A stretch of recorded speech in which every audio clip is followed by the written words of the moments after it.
அதே மாதிரி அரசு பள்ளிகள் தனியார் பள்ளிகள் இந்த ஒப்பீடே சரியா இருக்காது அப்படின்ற கருத்துகள் நிறைய பேர் சொன்னாலும் கூட இன்னமும் அந்த வித்தியாசம் என்பது அந்த அளவுக்கு இருக்கு அப்படின்றத பார்க்க முடியுது. அரசு பள்ளிகளோட தேர்ச்சி வீதம் 91.02 91% அப்படின்னு நம்ம வச்சுக்கலாம். அரசு உதவி பெறும் பள்ளிகளில் 95.49% இருக்கு. தனியார் சுயநிதி பள்ளிகளில் 98.7% இருக்கு. இந்த வித்தியாசம் தொடர்ந்துகிட்டே இருக்கிறதுக்கு என்ன காரணம்? ஆனா அதற்காக அரசு பள்ளிகளில் நிறைய பேர் அந்த 100% தேர்ச்சி காமிக்கிறதுக்காக மாணவர்களுக்கு நிறைய அழுத்தம் கொடுக்குறாங்க. அப்போ அந்த அழுத்தம் இல்லாம இந்த சமநிலையை கொண்டு வர்றதுக்கு வாய்ப்பு இருக்கா? இல்லை, அதுக்கு கண்டிப்பாக ஒரு ஸ்டேஜில் வர ஆரம்பிச்சிருங்க. இப்போ நீங்கள் லாஸ்ட் 5-7 இயர்ஸ்லாம் பார்க்கும்போது பார்த்தீங்கன்னா number of students pass percentage தேர்ச்சி விகிதம் அரசு பள்ளியில் இன்க்ரீஸ் தான் ஆகிட்டுருக்கு. இந்த ப்ரோக்ராம் ஸ்டார்ட் பண்ணும்போது கூட நம்ம பேசிக்கிட்டோம், இந்த வருஷம் அரசு பள்ளிகளுடைய தேர்ச்சி விகிதம் 90க்கு மேலே கிராஸ் ஆகும். இது ஃபஸ்ட் டைம் 90க்கு மேலே ஒரு கிராஸ் ஆகிருக்கு. அது ஃபஸ்ட் டைம் ஒரு 100% ஒரு தடவை ஆச்சு அந்த கோவிட்னால, அது விட்டுருங்க.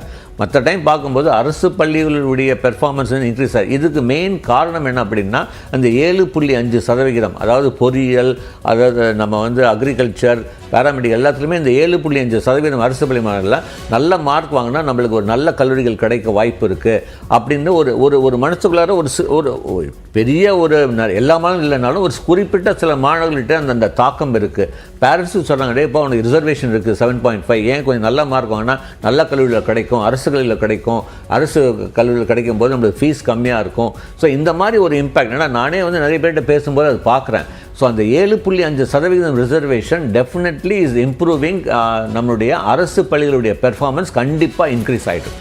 நீங்க பேசும்போது சொன்னீங்க இப்போ கம்ப்யூட்டர் சயின்ஸ் சார்ந்த சீட்ஸ் இன்க்ரீஸ் ஆகிறதுக்கு வாய்ப்பு இருக்கு அப்படின்னு சொல்லி, அது சரியான முறையா? இப்போ அந்த மாதிரி தேவைக்கு அதிகமான பட்டதாரிகள் உருவாக்குறதுனால வேலை வாய்ப்பு கிடைக்காம போற ஒரு சூழல் இருக்கு அப்படின்ற பேச்சுகள் அதிகமாக பேசப்பட்டதை நம்ம பார்த்துருக்கோம். அதே மாதிரி ஆர்ட்ஸ் அண்ட் சயின்ஸ்லையும் காமர்ஸ் சார்ந்த படிப்புகள் அந்த எண்ணிக்கை அதிகரித்துக் கொள்ளலாம் அப்படின்ற முடிவுகள் எல்லாம் அரசு கடந்த ஆண்டுல எடுத்தாங்க. ஸோ அது என்ன மாதிரியான இம்பாக்டை உண்டு பண்ணும்? சூப்பர் கொஸ்டின் இது எப்படின்னா, எப்போவுமே ஹிஸ்ட்ரி டீச்சர்ஸ் நம்மளுக்கு நிறைய விஷயங்கள். இதே ஒரு 6 வருஷம் முன்னாடி இதே நம்ம பேசியிருக்கோம். அதாவது மெக்கானிக்கலுக்கு ஒரு பயங்கர இம்பேக்ட் ஆகி நிறைய கல்லூரிகள் மெக்கானிக்கலுக்கு சீட் இன்க்ரீஸ் ஆகி அவங்க படித்து வெளியே வரும்போது ரொம்ப ஒரு டிஃபிகல்ட் சேலஞ்சிங் சிச்சுவேஷன் ஆகிடுச்சு. இதே தான் நாங்களும் எதிர்பார்க்குறோம் கம்ப்யூட்டர் சயின்ஸ் ஐடிக்கு. ஐடி கம்பெனிஸுக்கு ப்ராஜெக்ட் வரும், IT companies will perform better, but head count will come down. இப்போ இந்த வருஷமே நீங்கள் பார்த்தீங்கன்னா 2024 டாப் 3 கம்பெனிஸுடைய ஹெட் கவுண்ட் 64,000 கீழே இறங்கியிருக்கு. அப்போது ஹெட் கவுண்ட் ஒரு பக்கம் குறையுது, number of students passing out is going to be very high. நீ நினச்சி பாருங்கள், 2028 will be flooded with computer science. இது கண்டிப்பாக இது யாருமே யோசிக்கிறது இல்லை. இப்போ IT company is going to to, IT company recruit பண்ண போகிறாங்க, ரெக்ரூட் பண்ணாமல் கிடையாது. இப்போ ஒரு கல்லூரியில் 500 பேர் எடுத்தாங்கன்னா அவங்க ஒரு 250 பேர் எடுப்பாங்க. IT recruitment definitely we can expect 40 to 50% fall கண்டிப்பாக எதிர்பார்க்குறோம். ஐஐடியிலே 30% மேலே இன்னும் பிளேஸ்மெண்ட் ஆகலைங்கிறாங்க.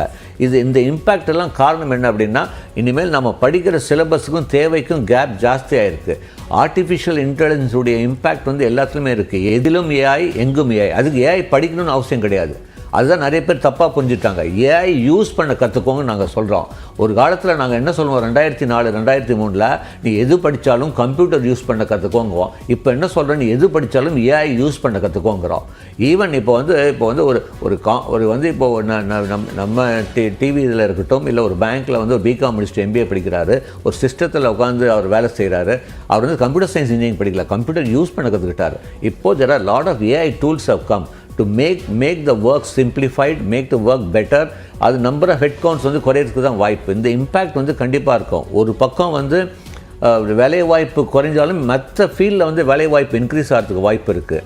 அதனால் நான் தான் சொல்கிறேன், இப்போ ஒரு கல்லூரியில் 1000 பேர் படிக்கிறாங்கன்னா 800 பேர் கம்ப்யூட்டர் சார்ந்த படிப்பு படித்து, வெறும் EC ஒரு 120 பேர், EEE 60 பேர், மெக்கானிக்கல். இது என்ன நியாயம்? கண்டிப்பாக நியாயமே கிடையாது. ஸோ இது ஒரு தவறான ஒரு பாதையில் எடுத்துகிட்டு போகணும்னு சொல்லி நான் ஆணித்தரமாக சொல்ல முடியும்.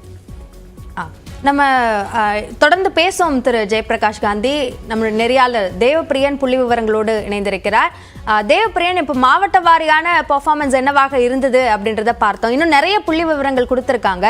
இதில் ஸ்பெசிஃபிக்காக கவனிக்க வேண்டிய புள்ளி விவரங்கள்னா என்னென்ன இருக்குது?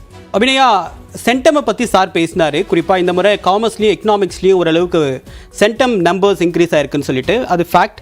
எக்கனாமிக்ஸில் இந்த முறை 3299 பேர் சென்டம் வாங்கியிருக்காங்க, காமர்ஸில் 6142. பட் இது வந்து வழக்கமாக எல்லா வருஷமும் நம்ம சராசரியாக பார்க்கக்கூடிய ஒரு டேட்டா. பட் கடந்த 2 வருஷத்துக்கு முன்னாடி புதுசாக சில சிலபஸ் எல்லாம் கொண்டு வந்தாங்க. அதில் பேசிக் மெக்கானிக்கல் இன்ஜினியரிங், பேசிக் எலக்ட்ரிக்கல் இன்ஜினியரிங், எலக்ட்ரானிக்ஸ் இன்ஜினியரிங், இந்த மாதிரியான புதுசாக தியரி பேஸ் பண்ணி அடுத்ததாக எம்ப்ளாய்மெண்ட்டுக்கு ரிலேட்டடாக அவங்களை தயார்படுத்தக்கூடிய வகையில் சில சப்ஜெக்ட்ஸை வந்து இன்கார்பரேட் பண்ணாங்க. அதில் பெர்ஃபார்மன்ஸ் ஓரளவுக்கு அப்படின்றது ரொம்ப ப்ராமிசிங்காக இருக்குது.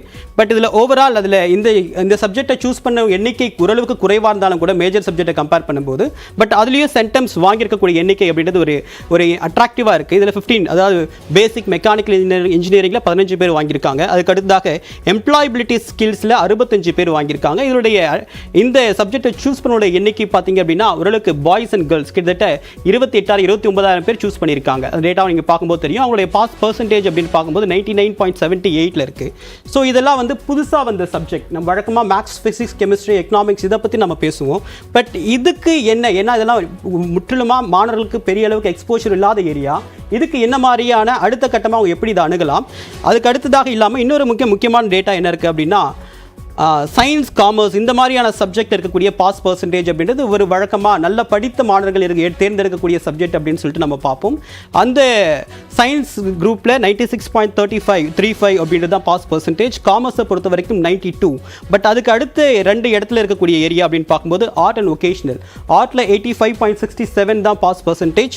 ஒகேஷனலை பொறுத்த வரைக்கும் 85.85 தான் பாஸ் பர்சன்டேஜாக இருக்குது. So overall pass percentage compare பண்ணும்போது 94.56. அப்படி இருக்கும்போது இந்த கடைசி 2 அப்படின்றது இந்த ஸ்டேட் ஆவரேஜை மற்ற இதை விட கொஞ்சம் குறைவாக இருக்கு நம்ம பார்க்க முடியுது. பட் இதுக்கான தேவைகள் அப்படின்றது அவங்களுக்கான ஆப்ஷன்ஸ் என்ன, இந்த புதுசாக வந்திருக்கக்கூடிய சிலபஸ், அதாவது இந்த பாடத்திட்டங்களை தேர்ந்தெடுத்து படித்திருக்கக்கூடிய மாணவர்களுக்கு அவங்க முறையாக அடுத்த யூஜிக்கு போக போகிறாங்க, அவங்களுக்கு என்ன மாதிரியான அட்வைஸ் நம்ம இப்போ கொடுக்கலாம்? ஓகே, நன்றி தேவப்பிரியன். இந்த ஒகேஷனல் குரூப் எடுத்த மாணவர்கள், அதே மாதிரி ஆர்ட்ஸ் குரூப் எடுத்த மாணவர்கள், அவர்களுக்கான வாய்ப்புகள் என்ன என்பது குறித்து நாம் பேசுவோம். அதற்கு முன்பாக ஒரு சிறிய இடைவேளை.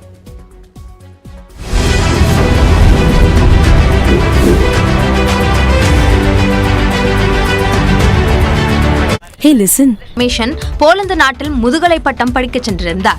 முதுகலை பட்டம் முடித்த பின்னர் போலந்தில் உள்ள USA விலானோவா பல்கலைக்கழகத்தில் ஆராய்ச்சி துறையில் ரமேஷன் பணியாற்றி வந்தார்.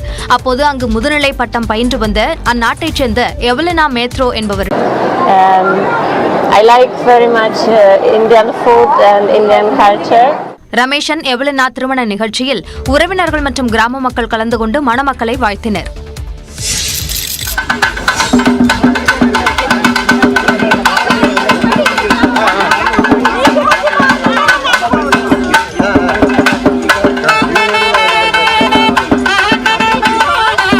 மங்கள வாத்தியம் முழங்க ஒரு கோடி அட்சதி தூவி திருமணம் நடத்தி வைத்தது யாருக்கு தெரியுமா? கழுதைகளுக்குத்தான். கோவை மாவட்டம் லக்கேபாளையம் கிராமத்தில் கடந்த 6 மாதங்களாக கடும் வறட்சி நிலவுவதாக கூறப்படுகிறது. தண்ணீர் தட்டுப்பாடு ஏற்பட்டுள்ளதால் மழை வேண்டி கழுதைகளுக்கு திருமணம் செய்ய கிராம மக்கள் திட்டமிட்டனர். அதன்படி பெண் கழுதைக்கு புடவை கட்டி வளையல் அணிவித்தும் உதட்டுச் சாயம் பூசியும் ஆண் கழுதைக்கு வேட்டி சட்டை அணிவித்தும் தயார் செய்தனர். தொடர்ந்து கிராம மக்கள் முன்னிலையில் சுப்பிரமணியர் கோயிலில் கழுதைகளுக்கு திருமணம் நடத்தி வைக்கப்பட்டது.